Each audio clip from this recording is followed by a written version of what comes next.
Yeoman? Yes, sir. I thought I told you that when I'm on the bridge, I But you wanted the reports by 0500. It's 0500 now, sir. Thank you.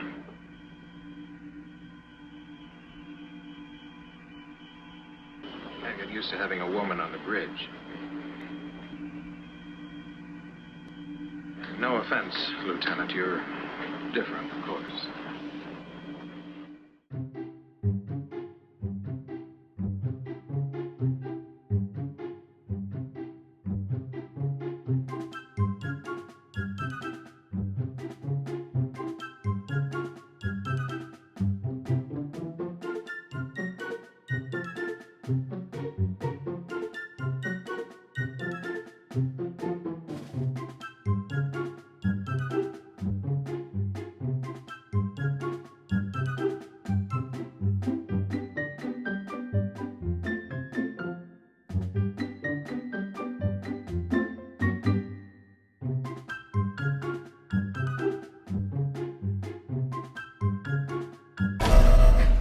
We're not moving. Mitchell, what's going on with my ship? All systems are in the green, sir, but we're frozen in place. Actually, I enjoy flying manually. Feels like the ship and I are in a deep conversation. You know, like a third date. Shut up, silly woman. Hey everyone, I'm Brendan Kelleher. So in this video, I want to talk about something I've been meaning to discuss for a while now.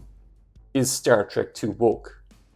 Now, just to add a little background, I've loved Star Trek my whole life. I grew up watching the original series and movies. To me, the adventures of Captain Kirk, Mr. Spock, Dr. McCoy, and the rest of the classic crew is the foundation that the entire franchise is built on. I'm old enough to remember when Star Trek The Next Generation was announced, and the idea that there could ever be a Star Trek that didn't include William Shatner, Leonard Nimoy, or DeForest Kelley just seemed unacceptable to me. Still, I watched The Next Generation, and despite a very shaky start with some truly terrible episodes, after a while the show improved dramatically. The cast grew into their roles, and from the third season onward, the show consistently put out high quality episodes like Yesterday's Enterprise, The Drumhead, and The Best of Both Worlds. TNG's popularity soared to stratospheric heights, resulting in 3 spin-offs during the Rick Berman era of the late 80s to the early 2000s, the ongoing feature film series to the current-day Alex Kurtzman era, which on TV has been ongoing since Star Trek Discovery's debut in 2017.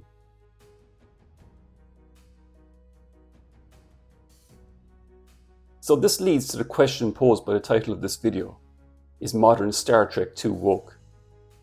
Now, I think it's important to define what the term woke actually means, because this is a word that's thrown around a lot these days, and I've found it has a different meaning to many different people, particularly when it comes to fans criticizing what their favorite franchise has been turned into. According to Wikipedia, the term woke is an adjective derived from African American vernacular English, meaning alert to racial prejudice and discrimination.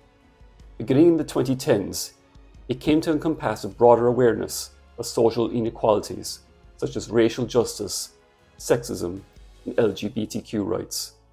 So according to that description, you would think that being woke is a good thing. It seems from my perspective that there were 2 events, barely separated by a year, between 2016 and 2017, that seemed to trigger this obsession with modern Hollywood and society in general to go extremely woke. These 2 events, in my opinion, were the election of Donald Trump as President of the United States in 2016, and former film producer Harvey Weinstein being accused of sexual abuse by over 80 women in 2017, resulting in his ultimate conviction in 2020 and sparking the #MeToo social media campaign, where similar sexual abuse allegations were made against many powerful men around the world. There's a kindly, wonderful, gentle man that we all deeply love. His name is Harvey Weinstein. A little rough around the edges, but a heart of gold. And this is a good man. People don't know that, but he's done a lot of good things in life. They'll write an article about that someday, too. Since then, it seems that the film and TV industry in Hollywood, which in my opinion tends to be left-wing politically speaking, to not only go woke, but to go extremely woke. We've seen a rise in filmmakers, actors, and the mainstream media talking about diversity, representation, and inclusion.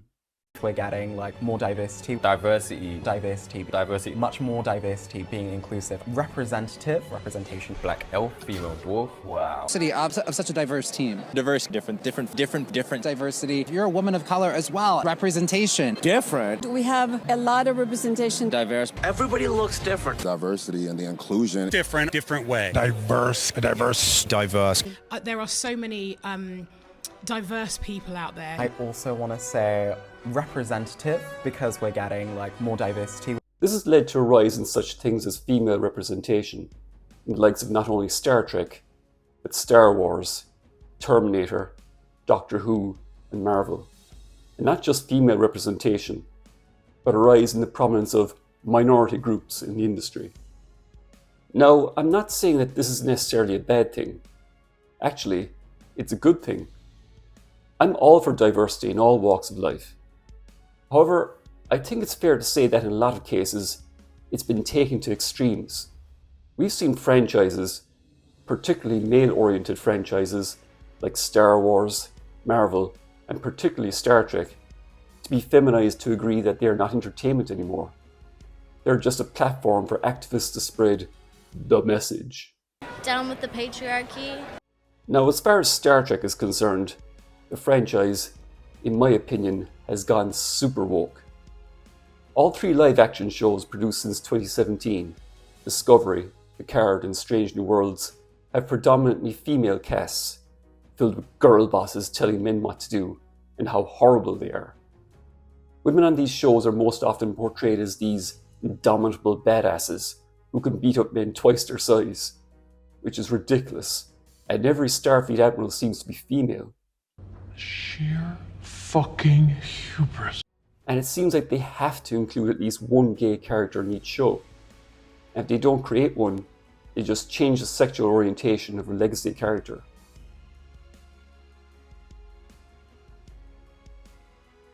Now, whenever someone brings up how woke Star Trek has gotten, I always read or hear someone saying something along the lines of, Star Trek has always been woke. Here's the thing. Star Trek, going back as far as its inception back in the 60s, has never been woke. It's been progressive.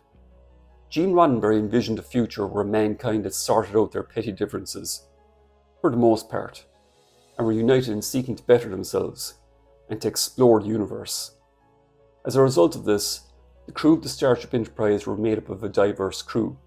While it's fair to say that it was predominantly made up of white males, you had an Asian at the helm, a Russian at navigation, which was quite something to see at the time, given the Cold War, and the communications officer was an African-American female. It's easy to forget how progressive this was for a show made in the 60s. There's that famous story that Nichelle Nichols, the actress who played Uhura, always told of how she was going to leave the show, but Martin Luther King himself contacted her and convinced her to stay on, as her role was a great example of how people of their race would progress in the future. In fact, we saw in several episodes of movies how many of Kirk's superiors were played by persons of colour. The great thing about this kind of diversity is that it was always there. And personally speaking, growing up watching Star Trek, it just seemed very normal to me, and no one at the time made a big deal about it. Now, since it was the 60s, the depiction of women on the show was primarily to, how should I say this, to show off their considerable physical attributes. Now here's where I have a serious problem with the depiction of women in modern day Star Trek. Like it or not, Starfleet is a military organization. Yes, their primary mission is to explore space, but they have a military command structure. Their ships are heavily armed, the crew is trained to fight if they have to, and Starfleet has been involved in several wars. Therefore, being a military organization, Starfleet crews are made up primarily of men. Because, and this is simply a biological fact, women are weaker than men.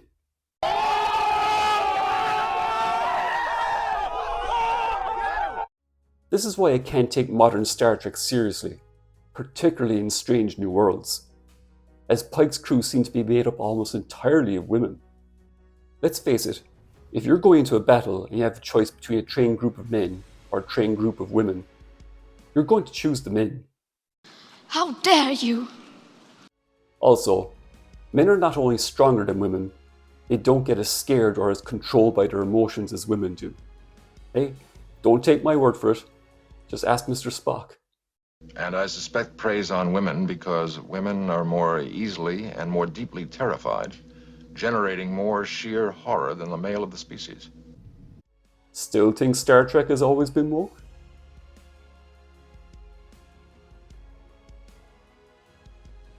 Now, there are exceptions to every rule, of course.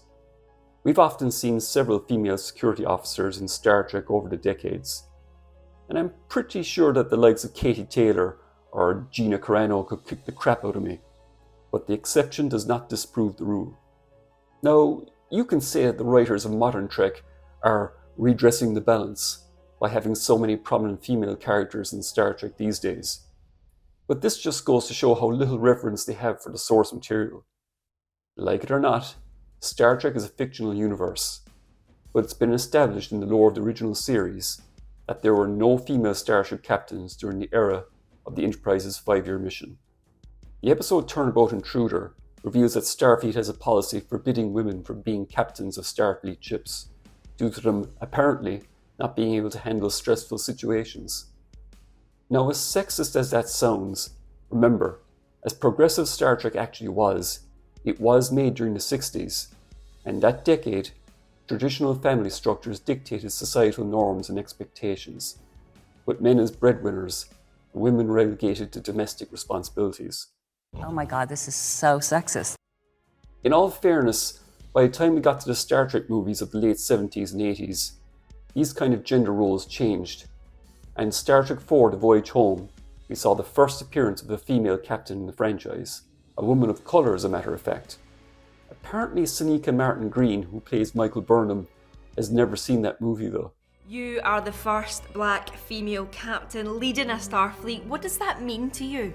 And being able to be, or play a small part in the solution, being able to show a vision of what a world might look like that is truly diversified and indivisible.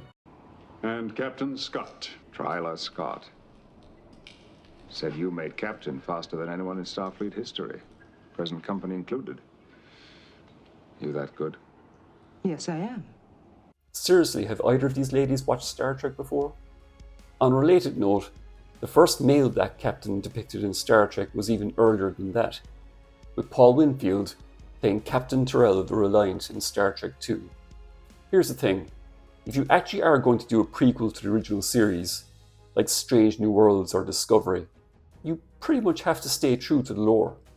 You can dislike the fact that there were no female captains in Trek at the time, but that's just the way it was.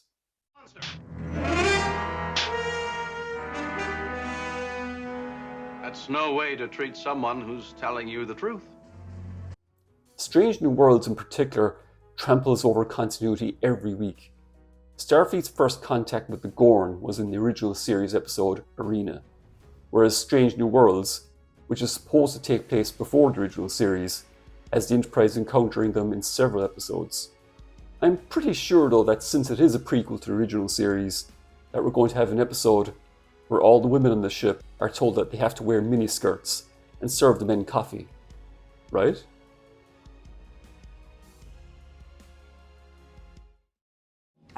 They, not she.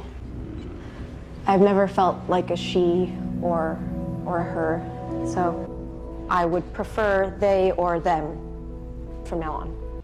So that clip that you just saw there is the point where I stopped watching Star Trek Discovery. I just had enough. Star Trek is supposed to be set in the far-off future, not modern times, where it appears that pointing out the fact that there are only two genders is actually considered controversial. Putting all that aside, whatever your take is on gender identity, in the lore of the Star Trek universe, it's been mentioned on more than one occasion that the human race has only two genders. He had a good student. He. Commander, there are no he's or she's in a species without gender. Okay. For 2 days, I've been trying to construct sentences without personal pronouns. Now I give up. What should I use? It? To us, that's rude. We use a pronoun that is neutral. I do not think there is really a translation. Look, this is all I'm going to say in this issue. Gender is a fact. There are only two genders, male and female.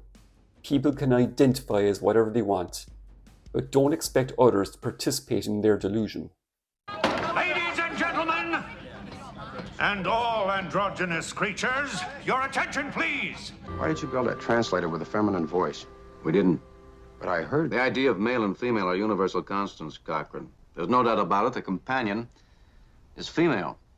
Okay, to sum up, the point I'm trying to make is that the writers of modern-day Star Trek are so obsessed with making everything woke that they've simply forgotten that their job is to just make good Star Trek that the fans will enjoy. Being progressive is a good thing, but you have to respect the lore of the franchise you're working on.